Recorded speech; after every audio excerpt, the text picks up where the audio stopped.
जी आपके बीच उपस्थित होकर स्वागत प्रवचन करेंगे। कांग्रेस पार्टी देश के आदरणीय नेता राहुल जी की आवाज को आज बुलंद करना है। राहुल गांधी, राहुल गांधी, जोर से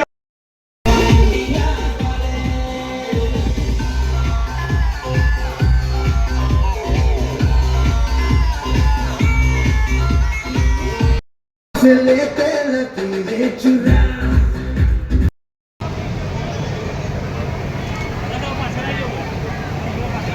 अमदावाद शहरनी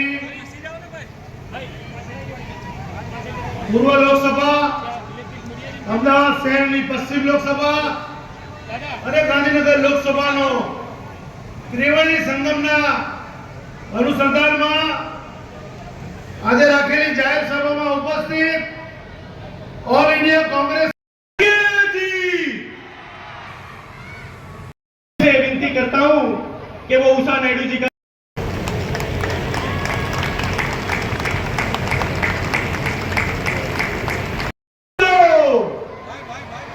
खड़गे साहब तुम आगे बढ़ो, खड़गे साहब तुम आगे बढ़ो।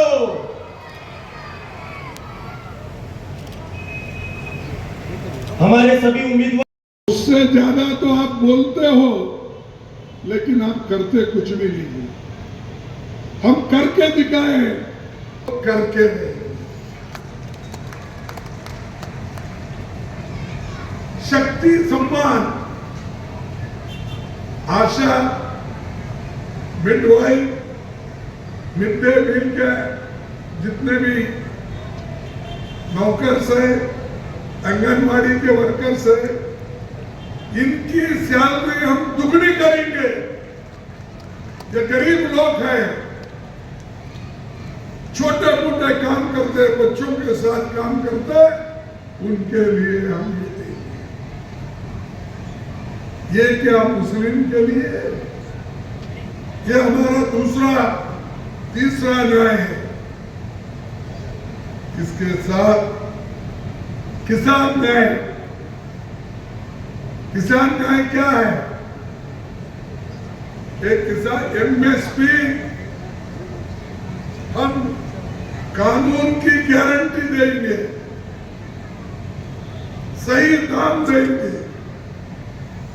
स्वामीनाथन फॉर्मूले के तहत किसानों को जो मिलना चाहिए वो हम जरूर देंगे।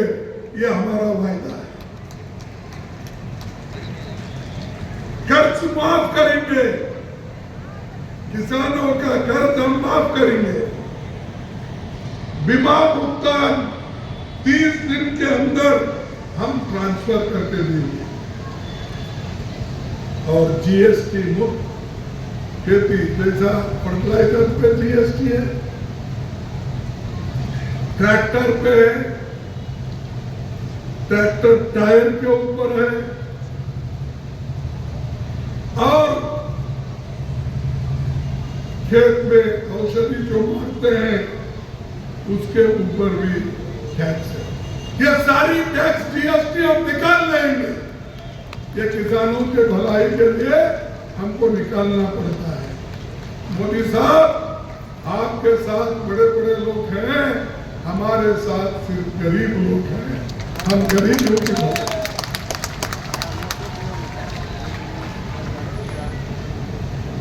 और ये गरीब लोग ही देश के अनाज पैदा करते हैं, देश में काम करते हैं, बड़े बड़े महल बनने में मदद करते हैं। इनको अगर हम नहीं देंगे, क्या अदानी और अंबानी को देंगे? ये आप दे रहे हैं। हम किसी इंडस्ट्री के खिलाफ नहीं। हम जरूर चाहते हैं इस देश में इंडस्ट्री बढ़े, लेकिन मोदी साहब गरीबों का शोषण मत करो। यह हमारा है। लेकिन बात बात को वो हमेशा यही कहते हैं कि मैं, अगर मैं हूं, मोदी है तो मुमकिन है। क्या मुमकिन है? गरीबी मुमकिन है। मोदी है तो 2 करोड़ नौकरियां नहीं मिलने वाले हैं। उन्होंने बोले या नहीं बोले? 2 करोड़ नौकरियां हर साल मैं दूंगा। उन्होंने यूथ को वादा किया या नहीं किया? किया? अरे आप लोगों को मोदी ने स्पेशल नौकरी दी होगी, क्योंकि किसकी आवाज ही नहीं उठ रही। उन्होंने कहा ये कांग्रेस वाले बहुत से अमीर लोग स्विस बैंक में काला धन रखे हैं, वो मैं बाहर निकालूंगा, लाकर हर गरीब को 15 लाख रुपए दूंगा। दिया 15 लाख? नहीं, या तो आप झूठ बोल रहे हैं 15 लाख लेके, या मोदी साहब मैं दिया बोल के बोल रहे, वो तो झूठ बोल रहे। कौन झूठ बोल रहे?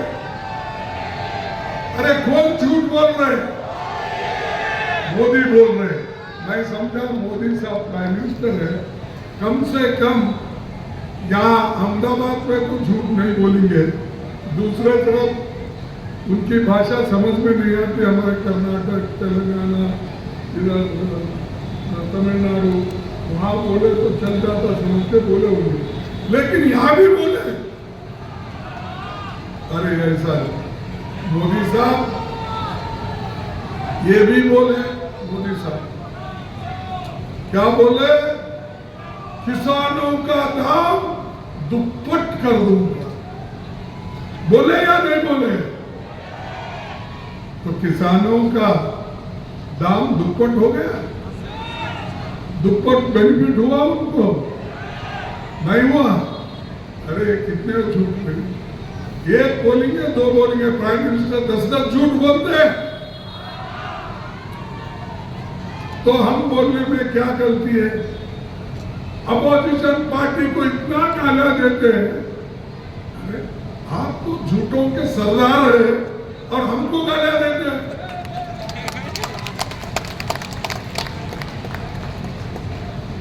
और ये सारी चीजें आपने जो कही वही कह रहे हो।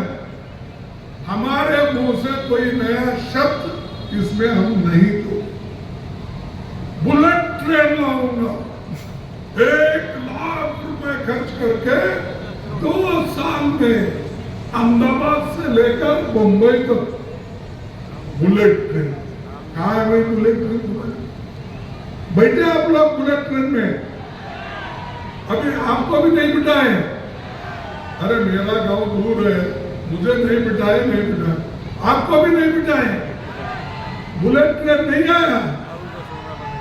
1 लाख करोड़ की गारंटी, मेरी 56 इंच की छाती। ये सब आप ही बोल रहे। तो आपकी छाती कितनी है? मैं क्या जाके टेलर को बुला के टेप लगा के माप दूंगा? तो ऐसे ही का आप खुद बोलते हो और खूब फंस जाते हो।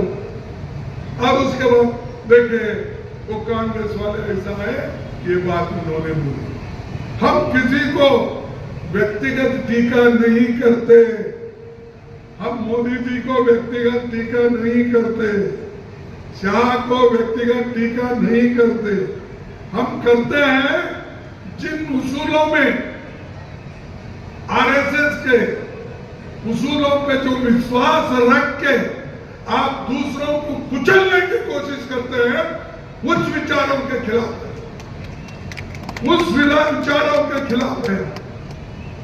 आप तो व्यक्ति है, व्यक्ति के खिलाफ नहीं है, तुम्हारे विचारधारा के खिलाफ, तुम्हारे आरएसएस के विचारधारा, क्योंकि ये विचारधारा ही हजारों साल तक दलितों को,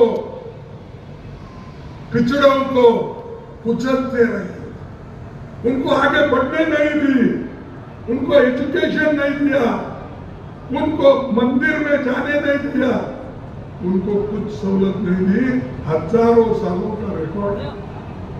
इसीलिए हम करते हैं, कहते हैं मोदी जी आपकी विचारधारा ये बहुत पुरानी है, लोगों को गुलामी में रखने की विचारधारा है। तो इसलिए वो छोड़ दो। आप छोड़ के जो डॉक्टर बाबा साहब अम्बेडकर ने संविधान दिया, उस संविधान पे चलो, उस संविधान को लेकर आगे बढ़ो। उसके बजाय संविधान को तोड़ रहे, मोड़ रहे। जो पंडित जवाहरलाल नेहरू जी ने इस देश में जमहूरियत पर, लोकतंत्र पर विश्वास रख के उन्होंने जो लोकतंत्र को मजबूत किया, उस पर काम करो। इसीलिए हम आपके पास आए हैं। एक हमारे सामने कि इस देश के संविधान को बचाने के लिए ये इलेक्शन महत्व का है। ये छोटा मोटा इलेक्शन नहीं, ये इलेक्शन आपके हिफाजत के लिए, आपके वोटों के हिफाजत के लिए, आपके संविधान के लिए, आपके मूलभूत जितने भी बुनियादी हकूक हैं, उसकी रक्षा के लिए ये इलेक्शन इंपॉर्टेंट है और डेमोक्रेसी बचाने के लिए ये इंपॉर्टेंट। इसीलिए हम आ रहे हैं, आपसे पूछ रहे। लेकिन मोदी जी ये सब नहीं सुनते। उनको एक ही होना, रोक ठोक। हम जो बोलते हैं वो होना, और बाहर सब। और एक बात वो कहते हैं कि भाई कांग्रेस वाले बड़े करप्ट है, भ्रष्टाचारी है। और भाई कांग्रेस में भ्रष्टाचारी है, उनको मालूम है ना। अगर मालूम रहे तो भी आपने हमारे एमपीज को, एमएलए को, तृणमूल कांग्रेस के अपोजिशन लीडरों को, आपके लोगों को, आरजेडी के लोगों को क्यों तुम्हारे पार्टी में ले रहे हो? वो भ्रष्ट है ना। तुम उनको भ्रष्ट अगर बोलते हैं, तुम उनके भी, उनसे भी ज्यादा भ्रष्ट हो। वही लोगों पर मंडी पर पिटा रहे, अपने गले से गला मिला ले रहे, और उनको आप मिनिस्टर बना रहे, राज्यसभा मेंबर बना रहे, एमएलसी बना रहे या नहीं बना रहे? फिर बनाने वाले क्यों बोलना भ्रष्टाचार कांग्रेस में? अरे भ्रष्टाचार अगर यहाँ है, गलती किए बोल के आप उनको छोड़ दिए, तो आपको उनको लेके क्यों फिर रहे? उनको मंडी पे क्यों बिठाए? उनको अपने बगल में लेके क्यों फिर रहे? यही तो शर्म की बात है। आप कहते हो ये, करते हो ये, और ऊपर से सत्य हरिश्चंद्र की बात करते। मैं अकेला ही सत्य हरिश्चंद्र, उनके पीछे पीछे इन्हों भी बोलते फिरते हैं। कौन कौन? शाह साहब। आप लोगों को याद नहीं आता तुम्हारे लोगों का नाम? तो ये लोग बोलते हैं कि ये हरिश्चंद्र, और बोलते हैं कि भ्रष्टाचार। अब भाई इलेक्शन में जो बॉन्ड्स लिए, इलेक्शन खर्चे के लिए बोल के जो बॉन्ड्स लिए, सबसे ज्यादा किसको पैसा मिला? बीजेपी को मिला। क्यों मिला? अगर कोई चंदा नहीं देता, उसका धंधा बंद। इसीलिए उनके पास एक ही है, चंदा नहीं तो धंधा नहीं। सब बंद करने का उन्होंने सोचा, और बहुत से बड़े बड़े कॉन्ट्रैक्टर्स को पकड़ के उनको क्या बोले, देखो भाई हमारे पार्टी को आप लोग चंदा देना चाहिए। अगर नहीं दिए, ईडी है यहाँ, सीबीआई यहाँ, सीबीसीआई यहाँ, पुलिस यहाँ ठहरी हुई है, और आपको अंदर जाना है क्या बीजेपी को चंदा देना? ऐसे लोग चंदा दे के जा रहे। बहुत से कंपनी के लोग नुकसान में है, फिर भी चंदा दे रहे। उनकी कंपनी फायदे में नहीं, फिर भी चंदा दे रहे और ऊपर से बोलते